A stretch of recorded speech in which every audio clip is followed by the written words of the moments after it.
Right, it's in progress. Hi, everybody. Welcome. I just want to mention that we're starting a little mini series today, one of my favorite ones on personal growth. I'll talk more about that in a couple of minutes. But I wanted to start off by doing a reading. And the reading I picked for today is from one of my favorite meditation books, Meditations with Native American Elders. I love this book. And I picked the one from September the 5th. As we view the world today, it's easy to see that many people are off track. We no longer live in harmony. Focusing on the material only leads us from the path of the Creator. We must now pray for ourselves and for the people. We must be humble and ask the Great Spirit to intervene, because if we don't, our children will continue to have troubles. People are acting out our behaviors as adults. Today is a good time to start. Either get back on the spiritual path, back into our lives, either focus on the spiritual, not on the material. My Creator, my God, help me to focus on the spiritual way. I wanted to share that because this little series I'm going to be doing, the Personal Growth Series, involves 3 very special lectures. One is on spirituality, which is the foundation of everything that we do. The other is on the Serenity Prayer, which is a summary of the whole entire program of recovery, that powerful prayer. And the other one is on the slogans, which are the spiritual sayings that help us to keep our life simple, to look at life in a very positive way.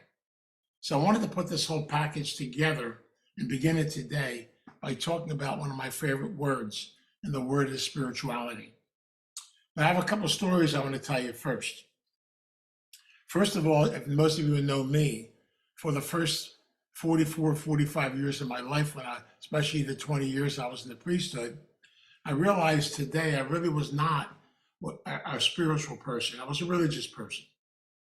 It was only until I got into the rooms of recovery and got connected with people, I began to truly understand the meaning of spirituality.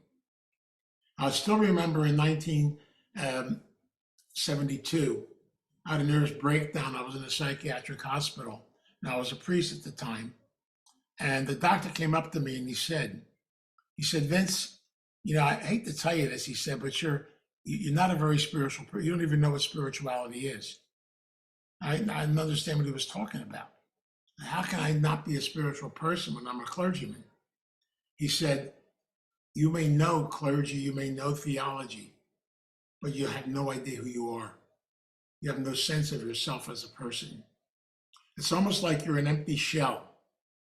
Yeah, you function very well on the outside, but there's no spirit, there's no energy. That what makes you who you are, your spirit. And he was the first person that ever confronted me about that word spiritual and spirituality. It took me a while, from 1972 up to the middle 80s, to finally start doing it and get connected with it. Some of us got a little tough noggin up here, and it takes a while to get through, but that's all right. It's all part of it. But I realized over and over again that spirituality, the actual definition of it, means to come to an awakening of my personal spirit, to come to a knowledge of who I am as a person. In our 12-step program, you'll notice the first 11 steps are for us to work on ourselves. Once we have done our work and built a relationship with us as a person, then it says, having had a spiritual awakening, having come to an awakening of your spirit, then you have something to share with others and to bring out to others. But it comes from the inside, not from the outside. But today's talk on spirituality, I kind of have to share a story with you about how a lot of this came about and how the journey came about. And a lot of this is centralized around something that happened to me way back in 1981. Now, back then, as I was running Starting Point. Starting Point was about 4 years old. It was a halfway house for street people in South Philadelphia. I was working primarily in the addictions field, and I was putting a lot of people into treatment. So one day I brought this lady to a treatment center in Northeast Philadelphia called Riverside House. I dropped her off for treatment, and the director, Bill, asked me to stay for lunch. I said, sure. So we're having lunch, and around 1:45, he said to me, well, since you're here, Vince, we have a lecture at 1 o'clock.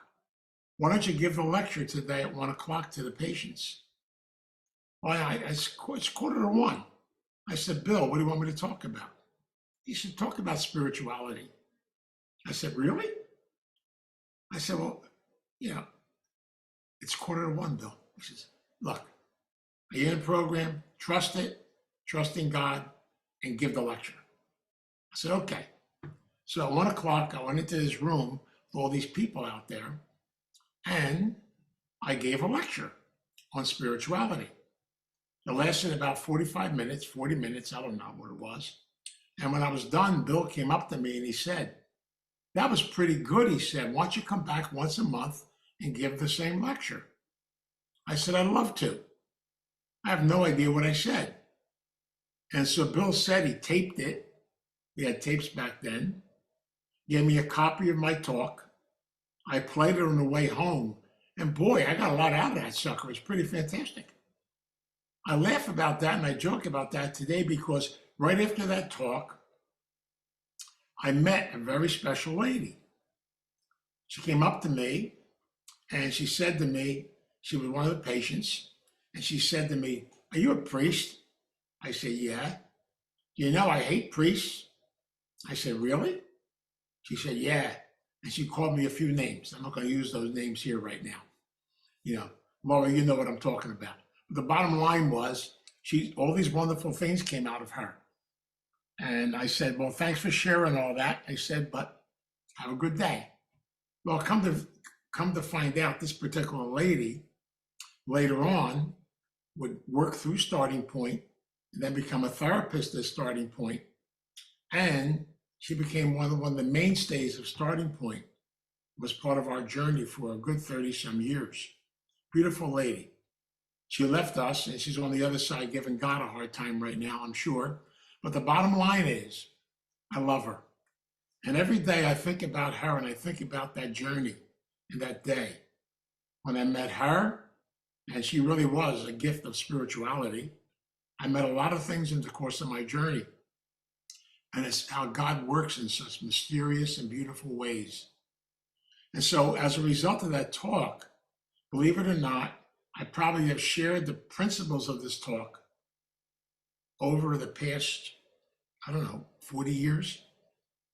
And yet at the same time, it always comes back to me and it speaks to me because I understand today the value of my spiritual journey, the value of my life. I never understood the importance of going within to have a sense of inner peace, a sense of tranquility, and being able to realize the fact that the higher power speaks from the inside, not from the outside.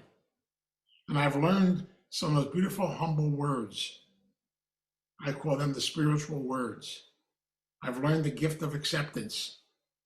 I can't grow unless I can accept what is. I've learned the gift of adjustment, to be open, and you're never done. You're always adjusting to something new.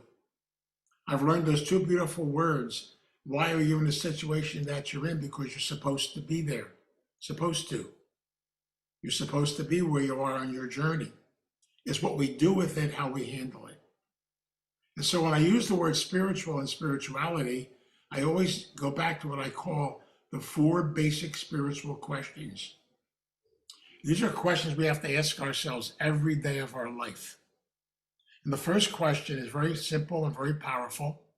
The question is, do I love myself? Do we love ourselves? One of the hardest things I ever had to do in my life was to actually give myself permission to fall in love with me. And it sounds strange, I know it. I never thought I'd be saying things like this. But only until I can love myself can I love somebody else. I can't give the gift of love if I don't have the gift. And so I've learned over the years that I have to continuously, every day in my life, work on loving myself, having a relationship with me, building a personal relationship with yourself as a person. And to me, I find that so powerful and so beautiful. Because guess what? We're all God's creation. And God speaks to us through the things we experience in the course of our journey in life. We have to be open to that and learn from it. Do we make mistakes? Yes, it's part of being human. Do we do screw ups every once in a while? I hope so. Well, from a screw up comes a build up. We learn from it, we grow from it. Everything in life, we learn the concept of what love really is. Love is not something that we just say, wow, fantastic. Love has a lot of faces. The face of struggle, the face of growth. And I've learned over my own years, it's funny sometimes how you have to beat yourself up, be hard on yourself, try to figure life out. You get a headache from doing it, by the way.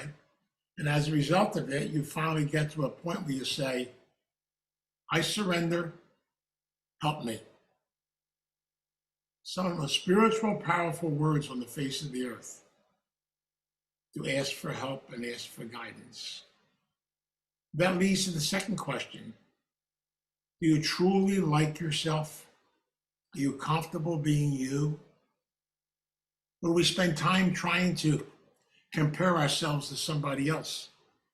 If only I was as handsome as him or as pretty as her. If only I had this, if only I had that. If only I had more money, if only I hit the lottery. Forget it. The most important relationship, we talked about this earlier in the other series, is when you look in that mirror. Do you like who you see?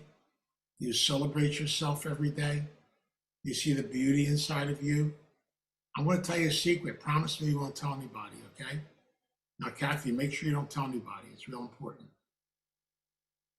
You're the only person on the face of the earth you have to wake up to every morning. And guess why? You can't divorce yourself. So if you got to spend all that time with yourself, you might as well learn to love and like yourself as a person. Because you are the one that has to live with you every day of your life. Isn't that a wonderful adventure? It's fantastic. But again, it comes down to my attitude. How do I look at my life? Do I celebrate each moment? Do I stay in this plan? We'll talk more about that in a couple of minutes. The third question is, do I respect and do I honor myself as a human being? Do I respect my journey? And respect is very powerful. To respect who I am comes back to the acceptance of who I am. But with respect, I also learn how to set boundaries.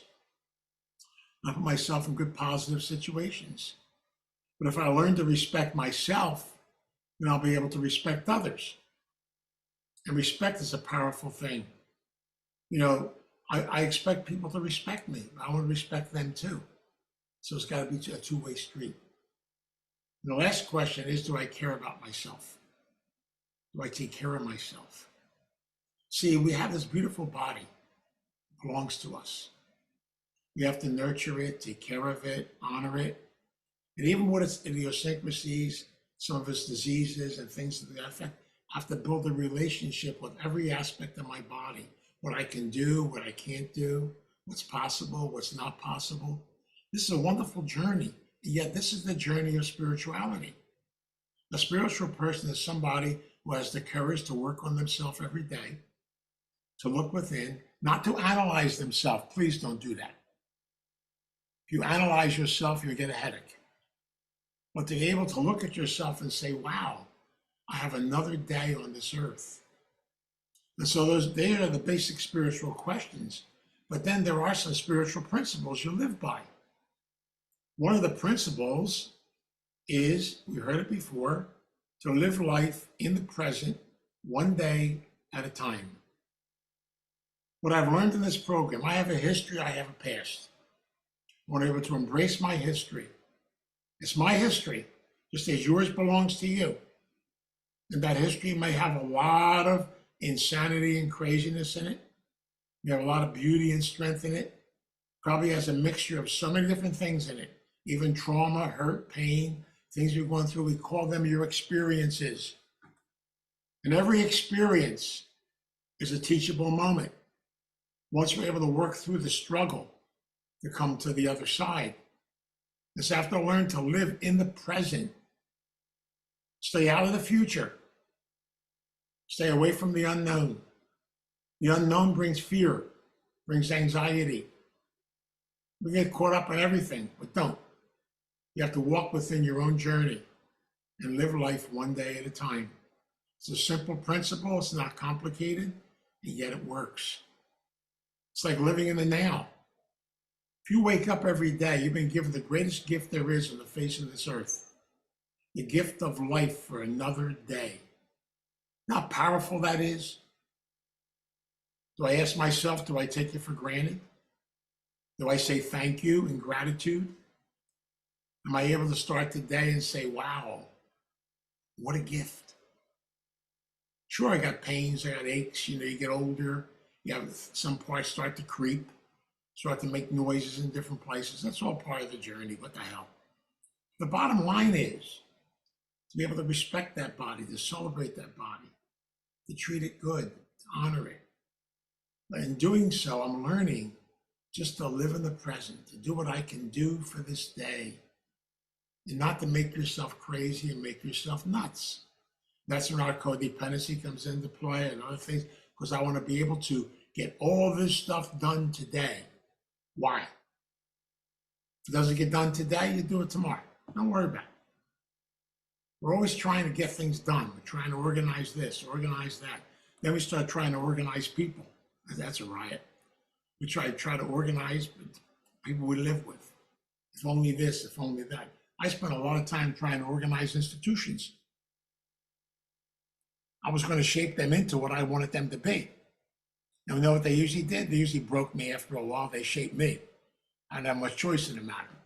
I finally get down to that concept of, hey, this is my life. Got to live it today to the best of my ability. Am I going to have pitfalls? Are things going to happen? But I'll meet different people. Oh, look, today I got to get connected to all of you. Isn't that fantastic? Got to see some people here I haven't seen for a while. We got to reminisce back to some stuff I went through before. I got to be part of a family, be connected together. We're walking the journey together. That's what it's all about. And I love Zoom because I get in to check into South Philly. I get to check into California. I get to check into all parts of the country. Wow. I noticed how to say South Philly because that's a state by itself. They succeeded a long time ago, but that's all right. But the bottom line is I look at this and I can laugh at life today, even though it isn't funny. And yet if you get your head caught up on all the material stuff out there, like the reading said, you get caught up in power, you get caught up in the nonsense that goes on, you lose that spirit, that energy, your spirit of who you are as a person. You're not going to change the world. The world, I got to tell you a secret. Don't tell anybody, okay? Now make sure you don't tell anybody. Okay, Reggie, make sure you don't tell anybody. The world by nature is dysfunctional. It was that way from the beginning of time. It'll be that way till the end of time, whatever that means. Now, if I keep trying to change everything out there, I'm going to change nothing in here. How do I change things? I work on me, and then I touch another human being. You bring the message of love, of respect, and honor to another human being on this day. It might be a person you meet. It might be a simple little person, simple little situation. And you've carried a message. That's all that counts. We got to carry the world. Too damn heavy. And keep it that simple. And we've seen this in our history if we study it. Empires come and empires go. This comes and that goes. But the bottom line is we're on the journey where we are today. Worry about our kids, and guess what? They're on their journey. And they'll go where they have to go. And everything finds its way. So it's part of the process. The other great spiritual principle is persons, places, and things. I'm learning, as I set boundaries and work on myself, to be able to hang around good, healthy people I can draw good stuff from, and to realize the fact that I really can't connect with unhealthy people in a positive way if I don't have the energy from healthy people. So I'm learning this is not me by myself in this world. I need people. I am connected to a world. And therefore, I realize more and more the value of family. You know, I would go back and look at the history of AA, the history of our program, and the early founders knew exactly what they were talking about because they could not do it alone. And many of us think we can. You know what that means? It means we're not tired yet, that's all. Eventually, you're going to wear out. We need help, we need guidance, we need direction. We learn from each other. Every person is a teacher. Every person is a pupil. I have to learn to be open to learn. And some of the greatest people I've learned from were street people, people from the bottom. Never forget. You know, I told this story plenty of times before, but you're looking at a gentleman that studied theology here. I have degrees after my name. I learned real spirituality from a street wino, Little Joe in South Philadelphia. He would come to our house when I had it there. I'd give him a bunk. He would take an old broken crucifix out of his shopping bag and you look at it. I say, Joe, who's that? He said, that's the boss. I talk to him every day. Some days I give him hell. Some days he's a pain in the ass. Other days I love the hell out of him. I got a bunk today. He's a good guy. I like him. But I talk to him every day. I tell him exactly how I feel. Sometimes I let him have it, and sometimes I hug him. My buddy now. You know, Joe taught me the highest form of prayer. Being able to talk to your higher power, whatever it happens to be, to talk to it in an honest way with your feelings. And sometimes you're so frustrated, you just need to let God know how you feel, whatever you choose to call that. Be able to let things out, but realize the fact you're not walking by yourself on this journey. We're walking with each other. We're connected. And sometimes we try to do things we can't do, and we get frustrated. Never forget being at an AA meeting in South Philadelphia. And it was on one of the holidays. I forget which one it was. Maybe it was Labor Day or Memorial Day. It was on a Monday anyway. But anyway, back then we didn't have ATM machines and stuff to that effect. This guy came to the meeting and he was really angry. He wanted his money from the bank and the damn bank was closed. He was so upset. He was ranting and raving and carrying on. How can they do this to me? Back and forth. His sponsor got tired of listening to him. Grabbed him by the back of the neck, put him in his car, drove him to the bank. He said, I want you to stand in front of this bank door and yell at it till 9 o'clock tomorrow morning, and then it'll open. And drove away. Left him at the door. He was trying to get something to happen that can't happen. How many times have we tried that? You wonder why we get frustrated? Because really, in reality, we got to be open to new things and realize this is the reality of what is. Now, I can do this, I can't do this. I can go here, I can't go there. It's part of the reality of growth, reality of life. So I'm learning to put myself around healthy people, be able to learn from them. They're my teachers. And also my unhealthy, negative people are also my teachers. It's about setting boundaries to work on my life. The other spiritual principle is my connection to a power greater than myself, to a higher power, something that will guide me and help me on this journey. And we all have different names for that. And you can call it whatever you want to call it. It's whatever works, whatever helps you to walk your journey of life today, because I believe the higher power, the higher presence, the God of your understanding comes to us through experiences, the things we go through every day in our life. And I don't get caught up in this because whatever works, whatever keeps you on your journey. I remember one time giving a talk at a rehab in Roxborough, Charter Fairmont Hospital. And while I was giving the talk, this Jewish guy, his name was Bernie, who later on, by the way, became a counselor at Starting Point. You know, so these people, they come to in my space, then they become counselors here. It's totally amazing. But anyway, Bernie came up to me and he said, hey, Father, tell me who my higher power is. I can't figure this guy out. Tell me who it is. I got tired of hearing that. So one day I grabbed Bernie, I took him outside. Bernie, come here. I said, see this beautiful tree? It's beautiful, I said. I want you to come out here every morning and I want you to ask this tree to keep you sober. At nighttime, come out here and hug the tree and thank you for keeping you sober. Came back a week later and I said, you talked to the tree? He said, yeah. Are you still sober? I said, yeah. Well, the tree's your higher power. Leave me alone. Don't bother me no more. What was that all about?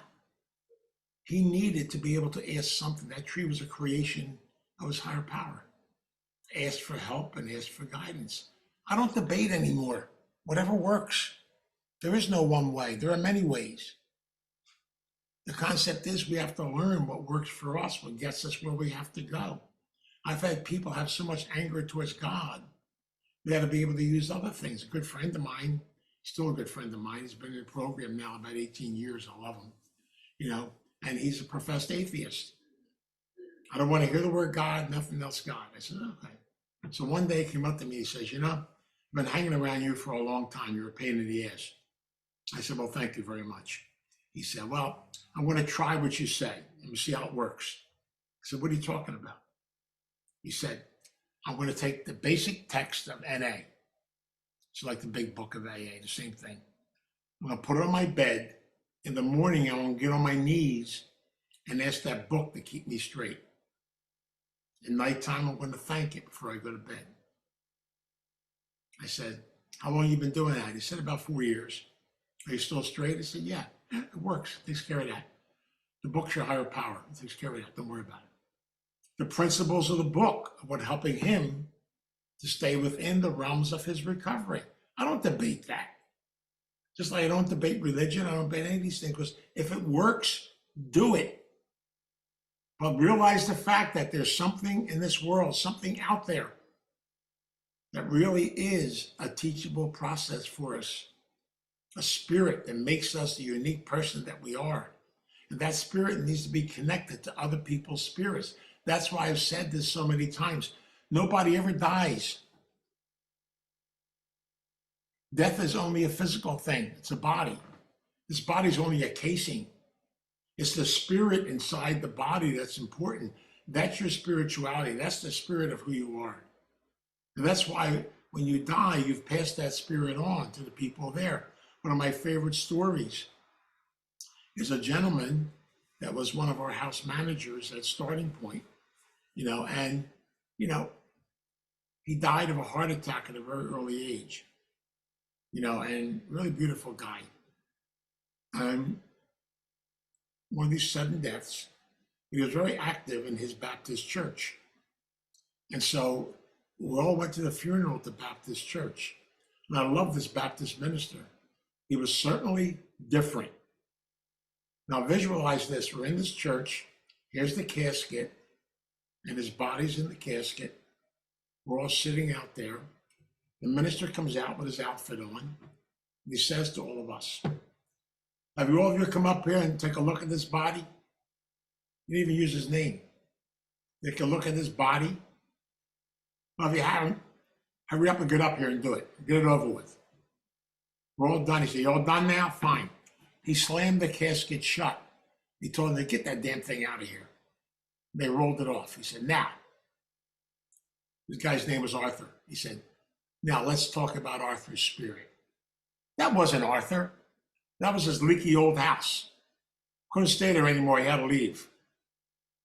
Now we're going to talk about the real Arthur. He knew Arthur like a book. He talked for 45 minutes about Arthur's spirit. And everybody in that church had tears in their eyes. They were connected to Arthur because he knew him so beautifully. He presented us with Arthur's spirit, and he said, Arthur didn't die. He's inside of all of you. His spirit has been passed on for you to pass it on to others. I'll never forget that day.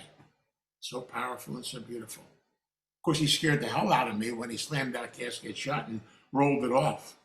I says, oh my God, you want to get, but then he really brought out what I'm trying to talk about today. Your spirit is what makes you who you are. And yeah, your body's got a round trip ticket. It's going to get out of here sometime.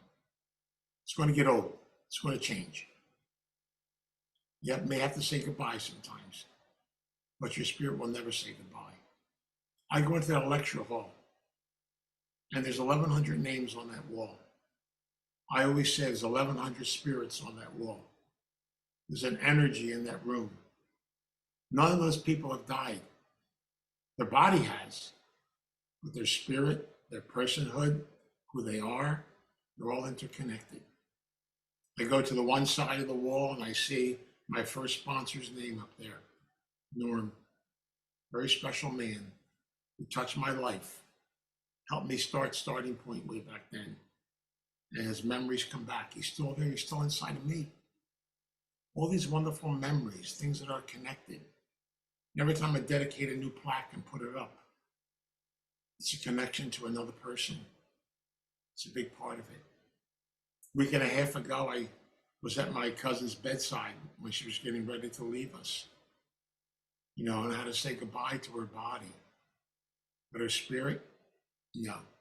There's a plaque sitting on my desk right now. It's going to be dedicated to her, to go up on the wall, because she was part of Starting Point.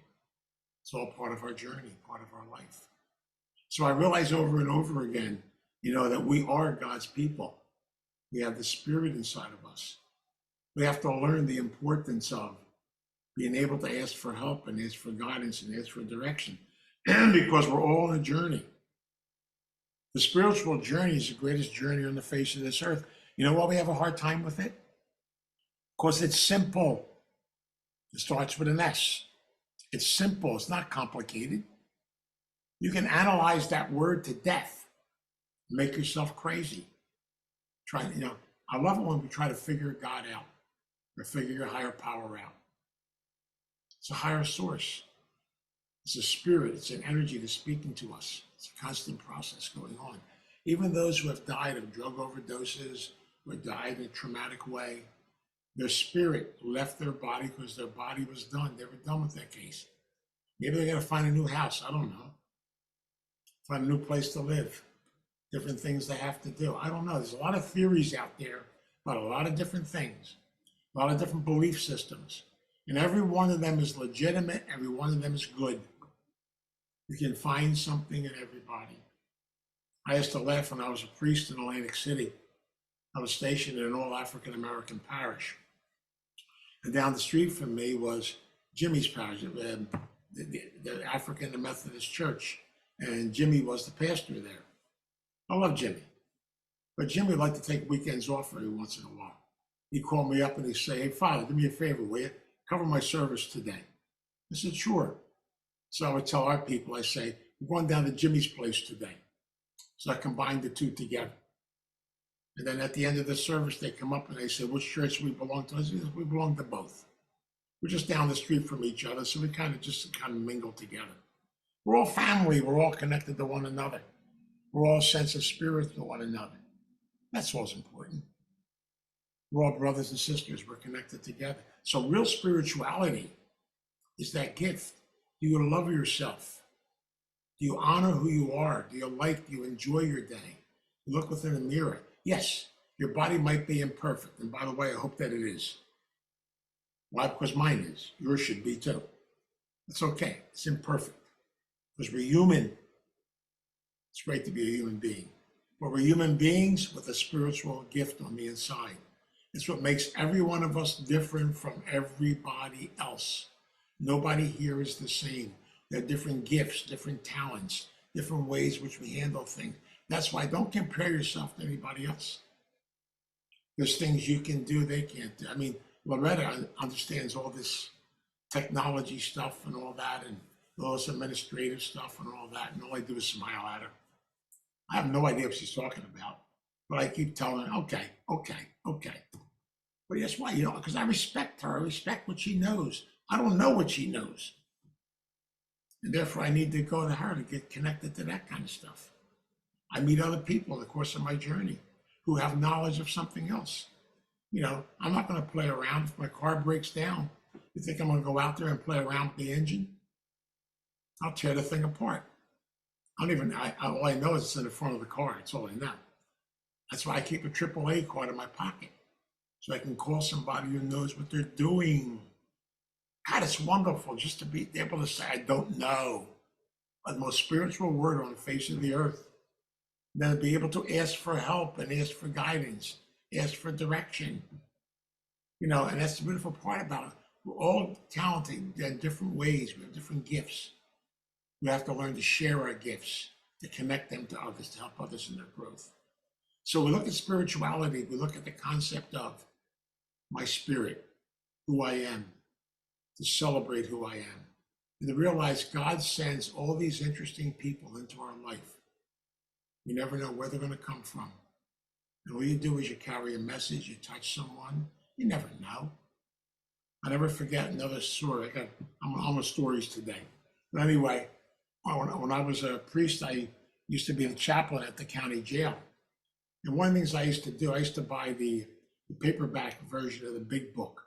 I kept them in business. I buy them by the case. And I was at the county jail, Atlanta County Jail, and some of the guys had graduated. They were going to, graduate school, state prison. So before they left, some of them were alcoholics. I give them a copy of the big book. And I don't know, some of them guys took it and thanked me. Some of the guys told me what I could do with the book. They took it anyway. But anyway, we had some fun.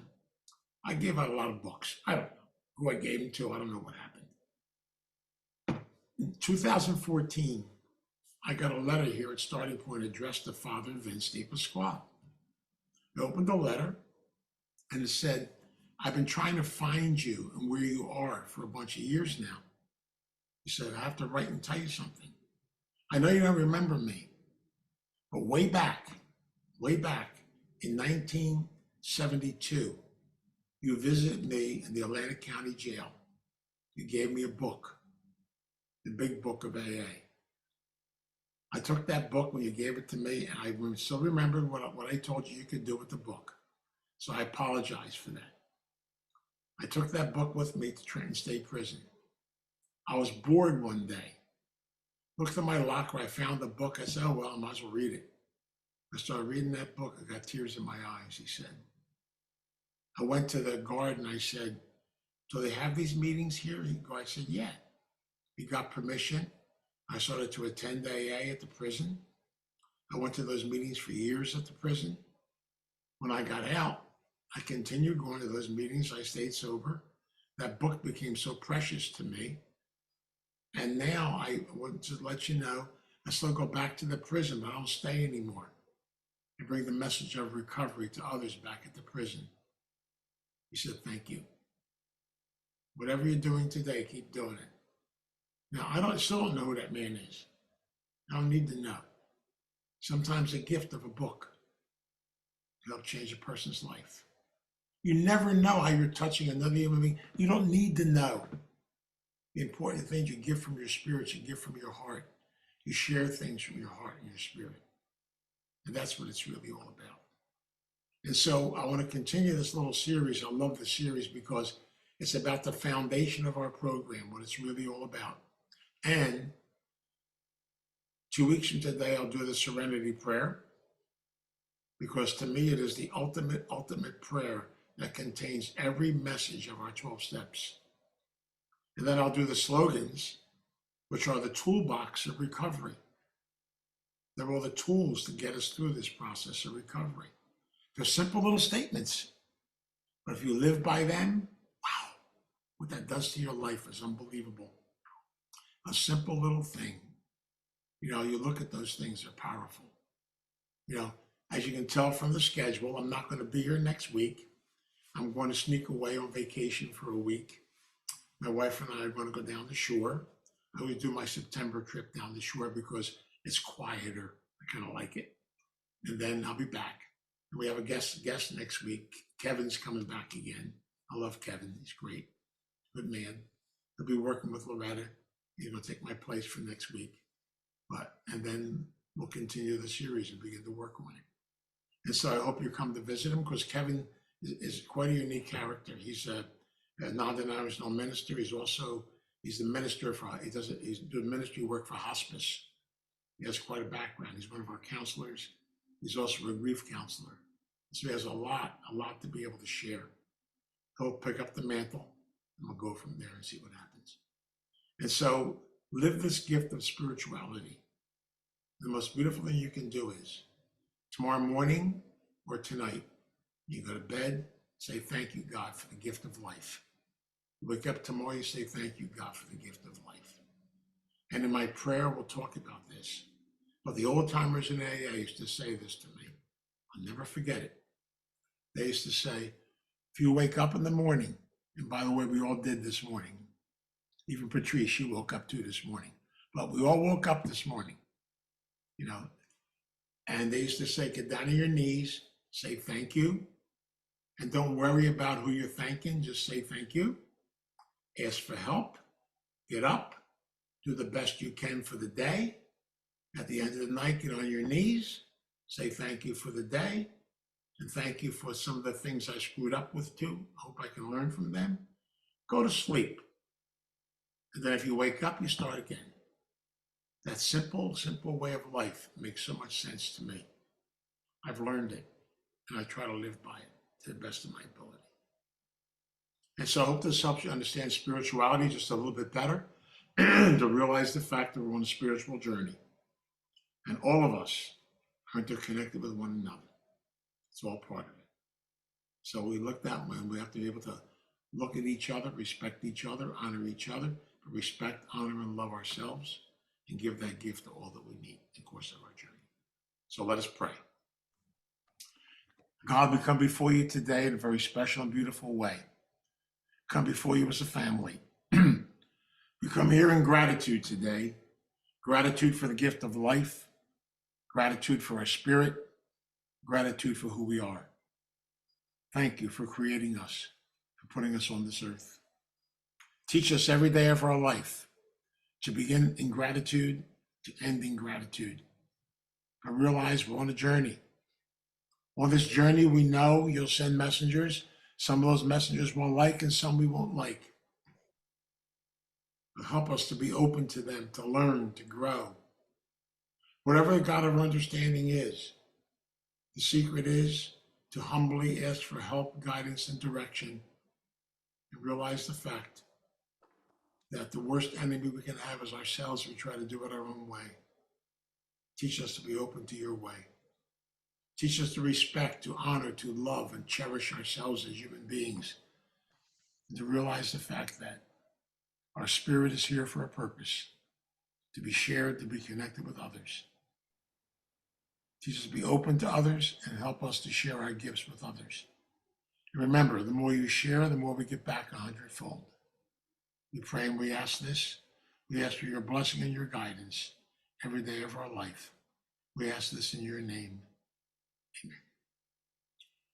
And now I'm going to ask all of you wonderful, fantastic spirits in this room to unmute. And we're going to